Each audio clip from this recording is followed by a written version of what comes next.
Salut à tous et bienvenue pour ce nouveau numéro du Journal des Sports. On débute avec la nouvelle désillusion du VAFC samedi dernier face à Sochaux. Devant à deux reprises, le VAFC s'est fait rejoindre deux fois pour finalement concéder le match nul de partout.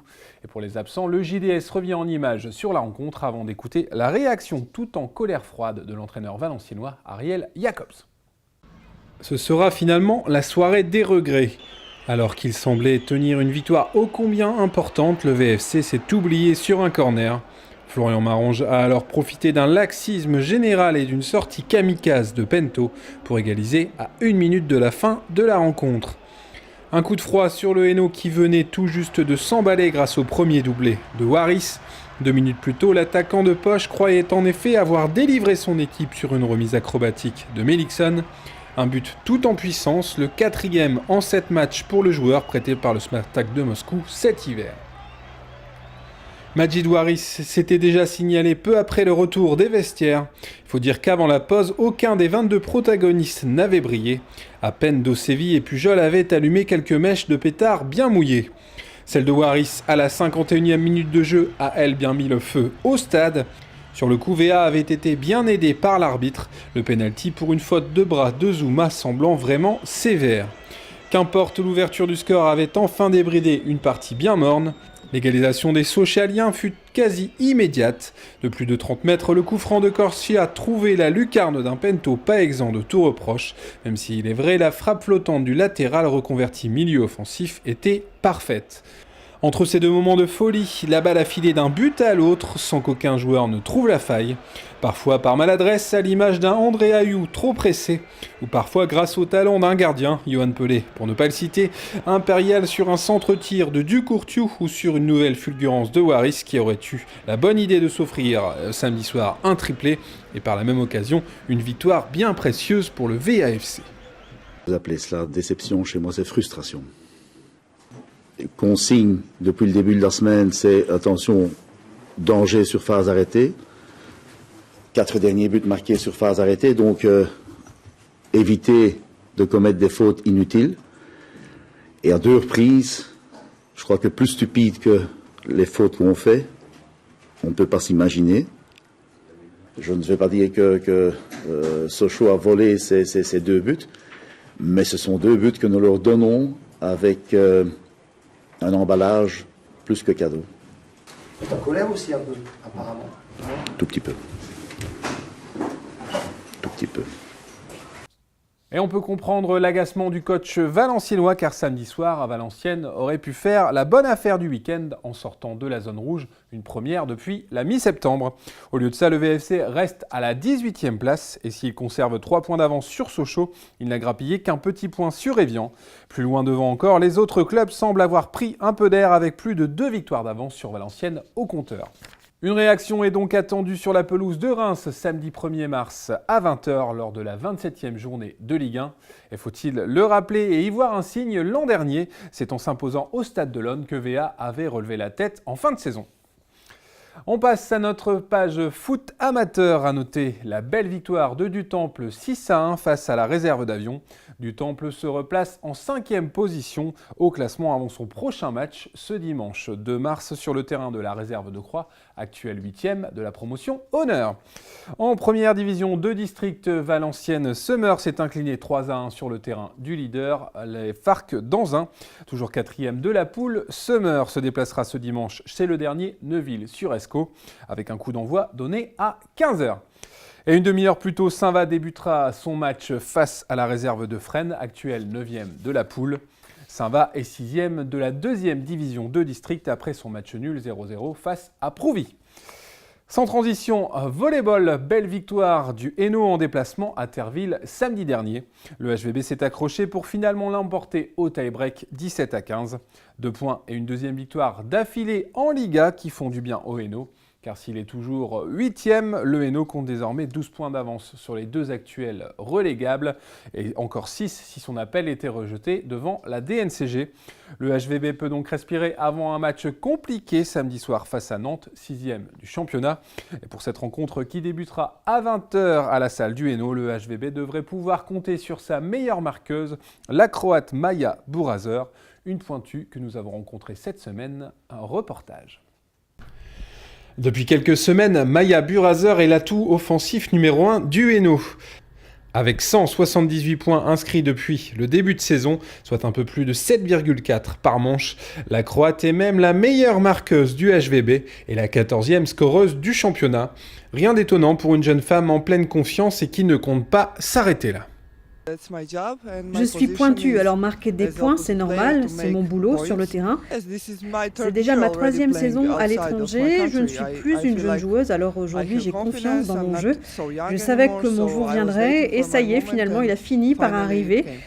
Le niveau du championnat de France me convient et je pense pouvoir y devenir une des meilleures joueuses. Formée à Split et passée par les différentes sélections nationales jeunes de la Croatie, la numéro 2 du Hainaut a pas mal bourlingué. La jeune femme de 25 ans est déjà passée par le championnat turc puis allemand, avant d'arriver en France où on apprécie son goût pour le travail. Félix André, entraîneur adjoint au Hainaut Volley. C'est une des plus travailleuses du groupe, elle a tendance vraiment à demander à toujours en faire un petit peu plus. Toujours à vouloir essayer d'améliorer quelque chose, que ce soit sur le terrain ou même en venant nous solliciter pour revoir ses matchs. Elle est aussi souvent très demandeuse de rester après les entraînements pour refaire un peu de gamme, ce qu'on appelle de gamme, répéter un peu les actions.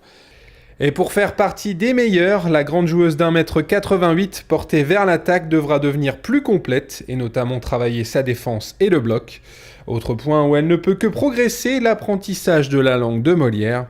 Un peu trop flemmarde de son propre aveu, la joueuse ne connaît après plusieurs mois dans le Nord qu'à peine quelques mots de français. Et si le verdict se rapproche pour le Hainaut, il est tout proche de tomber pour le VHHC. Après une superbe saison régulière, les Diables Rouges de Valenciennes attaquent les playoffs ce week-end avec leur 8e de finale aller face à la réserve de Brest. Pas question de se louper dans ce premier match, donc en déplacement sur la patinoire des Bretons. Pour rappel, les hockeyeurs sur glace de VA avaient été éliminés à ce stade de la compétition l'an dernier par Orsières-Merlette. Et pour ce premier duel décisif au meilleur des deux manches, les Valenciennois disposeront de l'avantage du terrain avec un match retour prévu à Valiglou le samedi 8 mars. Mais d'ici là, il faudra marquer les points dans le Finistère samedi à partir de 18h40. Résultat de ce match crucial, bien évidemment, dans votre prochaine édition. On ouvre maintenant une page athlétisme à un mois et demi de la nouvelle édition des Foulées, le 13 avril prochain. Édition qui sera marquée par les différents championnats de France du 10 km des cadets aux vétérans. Nous sommes allés à la rencontre des vainqueurs de la dernière édition, Emmanuel Lejeune et Ludivine Lacroix. Le coureur belge licencié de l'USVA et la championne évoquent la course et leur ambition pour cette nouvelle édition prestigieuse, même si le premier ne peut viser le titre en tant que coureur étranger. On les écoute. L'année passée, j'ai conquéri le titre à Valenciennes, j'étais super content et j'aurais bien voulu défendre mes chances, on va dire, contre un panel un petit peu moins élevé. Ici, ce sera les championnats de France. J'espère gagner en espoir pour dire de conserver mon titre quelque part, quoi. C'est ma course, on va dire, de préparation, ma dernière course avant de tenter un gros chrono sur 10 000 pistes. Donc là, je ne sais pas encore lequel, soit le championnat de France, soit le championnat de Belgique, ça dépendra un petit peu des inscrits et du niveau, justement pour avoir des lièvres, un petit peu comme j'aurai ici à Valenciennes. Normalement, je ne serai pas à 100%, mais je serai bien à 99%. Les ambitions, ça sera déjà de faire un meilleur chrono. Donc là, j'aimerais vraiment me rapprocher des 35 minutes. Donc après c'est peut-être un peu prétentieux, mais je vais essayer d'aller chercher d'être la première régionale, donc ça serait super. C'est ça qui est marrant parce qu'avant, les foulées, ça fait depuis des années. Et quand je faisais les foulées, c'était quand j'étais ici à l'école, toute petite, avec ma sœur. Donc on faisait toujours les courses scolaires. On était inscrites et avec ma sœur, on les faisait. Et après, une fois que j'allais terminer ma course, j'allais chercher ma sœur derrière. Enfin, c'était la course de famille.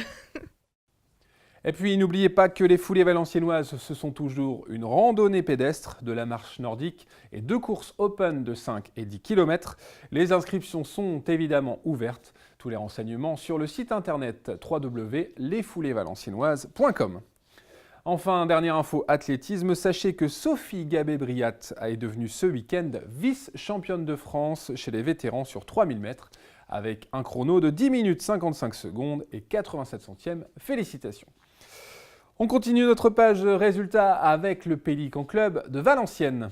C'était prévisible vu l'écart au classement, les waterpoloistes valenciennois ont été surclassés dans la piscine de Saint-Jean d'Angély. Face au deuxième de la Nationale 1, les joueurs de Cyril Vallès se sont lourdement inclinés sur le score de 13-2. Point positif, les protégés du président Tampere conservent tout de même leur 7e place au classement avec un match de moins qui plus est. En tennis, à noter la belle performance du TSB Valenciennes lors du Grand Prix des Jeunes et du Circuit Nord disputé à Cambrai le week-end dernier. Sur les 12 finales disputées sur place, 4 représentants du TSBV ont défendu leur chance avec au bout 3 titres. Félicitations à tous ces jeunes pousses du tennis valenciennois. Théo Michels, Antoine Plessier, Lison Chambre et Constance Mormantin. Toujours en sport de raquette, mais en tennis de table, 3e victoire en 3 rencontres pour les joueurs de l'USTT Valenciennes. Eux, qui ne visaient que le maintien en National 3, se retrouvent leaders invaincus après 3 journées. Samedi dernier, c'est Neuilly-sur-Seine qui a subi la loi des pongistes valenciennois, vainqueurs 8-6 dans leur salle Forminique. Les protégés du président Cazès vont donc pouvoir savourer la trêve. Ils ne retrouveront la compétition qu'à la mi-mars avec un déplacement chez la réserve de Saint-Sébastien. Enfin, on se quitte avec un dernier résultat rugby. Victoire 12-7 pour le RCV à Gravelines, non pas face au leader comme nous vous l'avions annoncé par erreur, mais chez la lanterne rouge de la poule. Quoi qu'il en soit, la victoire est bien là pour un RCV qui sera au repos forcé ce week-end. Prochain match des protégés du président Cambier le dimanche 9 mars à 15h. Ce sera à domicile face à un autre club côtier, Boulogne, actuel 3e de la promotion 2e et 3e série. Voilà, c'est la fin de votre journal. Merci de l'avoir suivi. On se retrouve la semaine prochaine. D'ici là, portez-vous bien. Bye bye.